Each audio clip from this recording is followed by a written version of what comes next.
Hello, everyone. It's Crystal Hill here from Hill House Publishing, and today is such a special day because I'm here with Brooke Kekos, who has authored this incredible book, The Grief Monster. And so we're here to talk to you today, Brooke, to share with the world about this incredible book that you've created. So I'd love you to introduce yourself and just share a little bit about what was the spark that made you write this book. Yes, thank you so much, Crystal, for having me here and obviously being my publisher and helping me get this out into the world. I'm so excited about this launch. Um, Obviously, there was a spark in me that wanted to write this story. I didn't expect it, to be honest. I never would have thought that I would have been a children's book author. But I was so ignited by my own grief and seeing my children grieve the loss of their father in 2020. And I recognized that, as I saw my children grieving, I was grasping for books and things for them to help them understand grief or the concept of grief or learn how to experience grief. And there was so little out there, especially for younger children. I found more because obviously when children get older, they have, a little bit more concept of death and can understand it. But my youngest was, just the young age of 6, 7, and he didn't understand death. It was a foreign concept to him. He hadn't encountered it yet. He didn't know what grief was. And it was so hard to find books on this subject. And I could have used the book that has been written now at this time in this pivotal moment of my children's grief. And so it really poured out of me in my own grief. I sat down one day and I just literally wrote this book in one sitting. It just poured out of me from my heart, purely from my heart, to be able to share with the world, because I feel like it's really needed. And two, this was a way that I was able to cope with my own grief, and also a way I could show my kids how they could cope with their grief as well. Yeah, I think it's so important because grief is actually still a taboo subject in our society, isn't it? When somebody dies, people either shy away, disappear, they just don't know how to talk about it. So I think it's such an important book that you have written. And so, thank you for listening to the call that this is needed. And this is something that always happens. If you can't find it, you have to write it, right? And that's Yeah. what you did. That's exactly what you did. And so just share a little bit about the background that you bring to this book, because you hold very special awareness about grief, not just from your own experience, but also, you're trained as an expert in trauma. So I'd love you to share the background that you're bringing to a story like this, because it adds, I always feel it adds layers. It's not just a children's book like that, but with your background, it just makes it even richer. So share a little bit about that. Yeah, of course. So thank you. I appreciate that. I am a trauma certified coach, and helping people recover from trauma and face their trauma. I'm also an RTT therapist to really help people to process traumatic events in life. And grief is traumatic, right? It is not something that we can say we really get over. I feel like grief is kind of this ebb and flow. It's this eternal flame that sometimes it feels like it's a slow burn, and sometimes it's just like scorching in its path because you're not really able to understand the despair, and the emptiness that it can bring.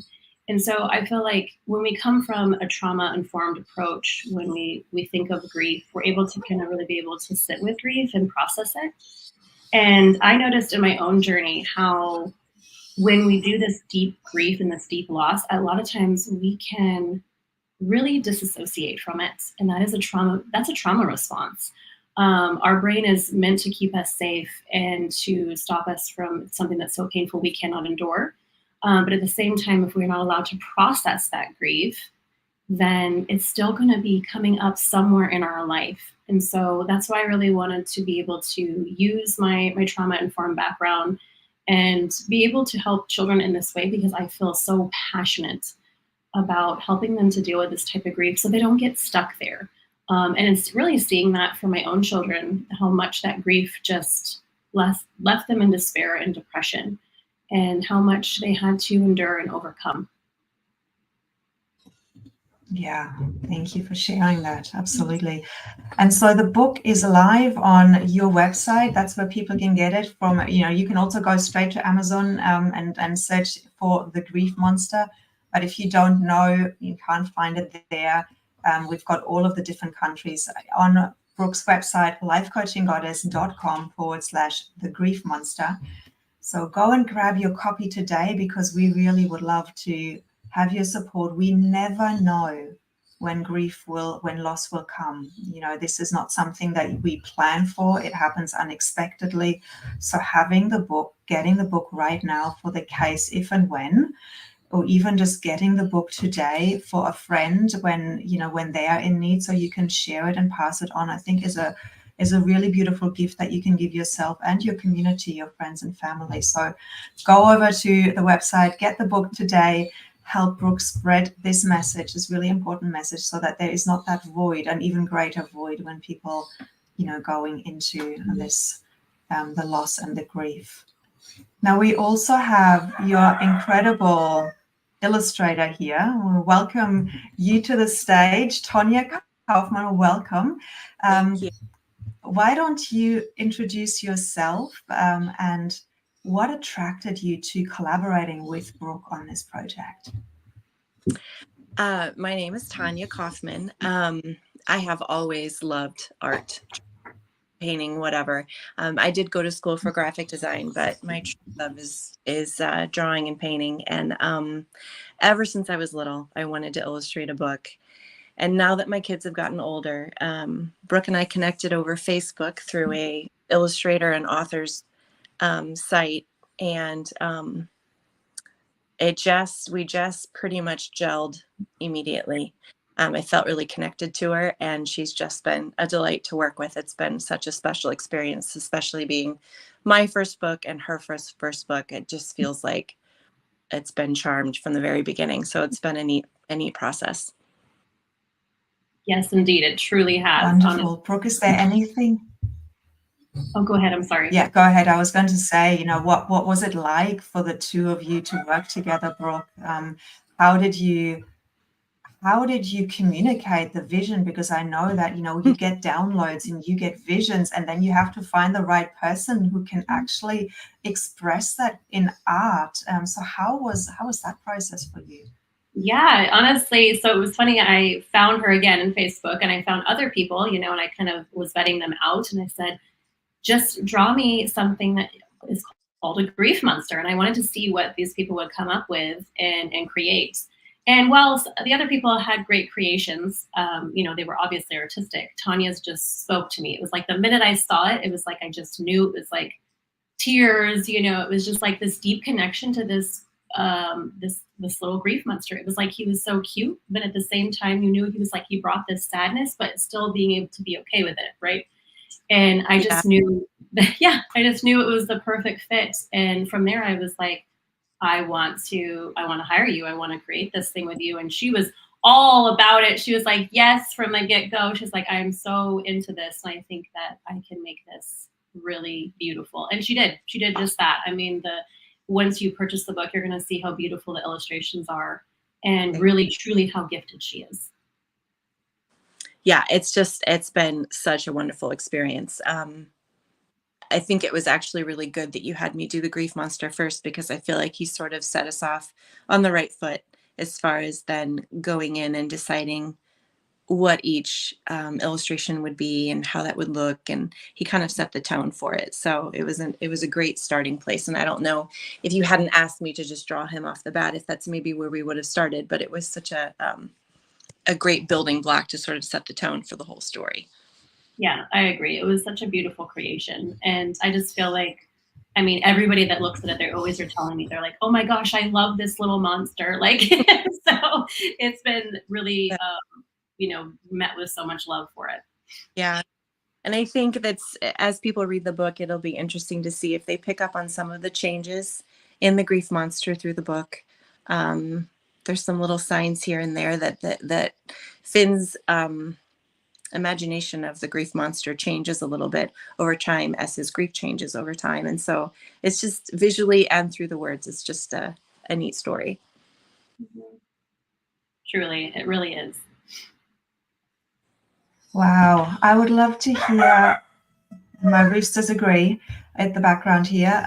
What is your intention for the book, for the readers? Like, what is the intention that you're birthing as you're birthing this book into the world today, Brooke? Really, my intention is to let it land in the hands of where it's needed most. I've actually had just recently 2 people reach out to me.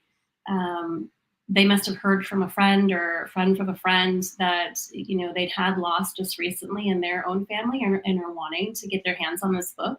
And so that really made me feel really validated in the fact that this book is meant to be in the hands of who it will reach, and it'll reach those that need it. And that's really my intention with it. It was my intention to help children be able to cope with this type of loss, and really to help the inner child in all of us. We all deal with grief in some fashion or form, and really being able to just recognize that, hey, we can sit with our own grief monster and be able to sit and process our feelings and emotions instead of, you know, really sidetrack or avoid them.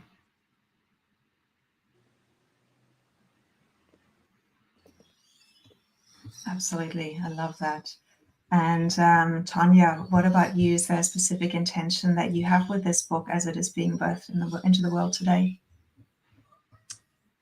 I mean, I think ultimately, being Brooke's passion project, it was for me my job was to bring her story to life. But I think, and I hope, because her and I have connected so well, that I hope that sort of the intimate part of that story comes across to others, and that they can really learn from the experience of reading the book, and that can bring people closer together.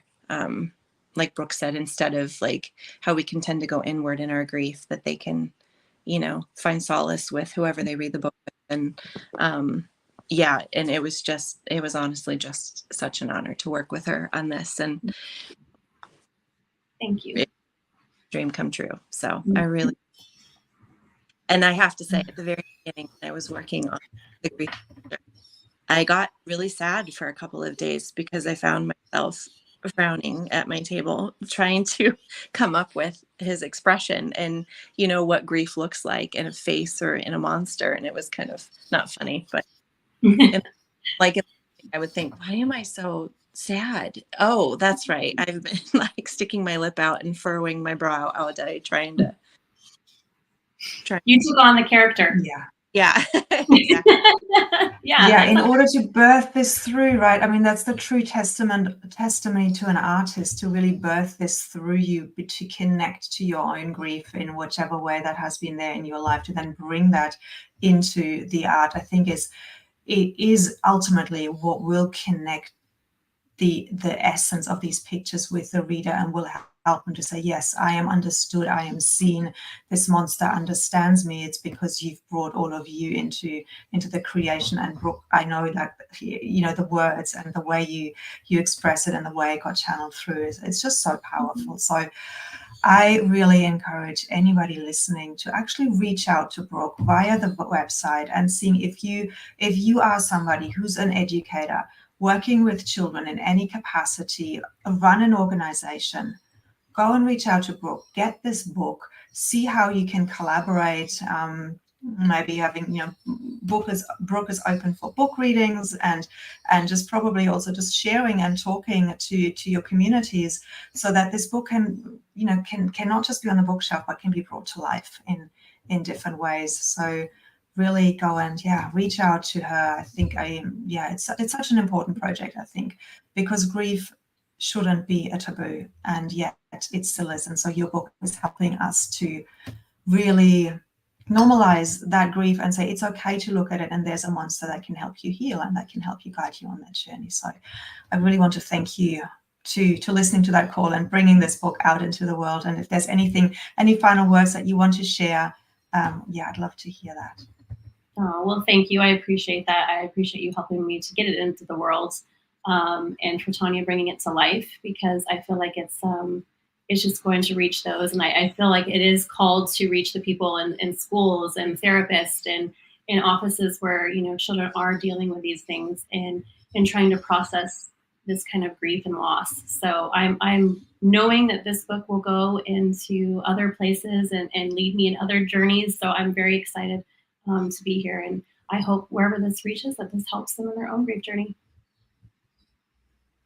Absolutely. Well, thank you so much for the gifts that you're giving the world.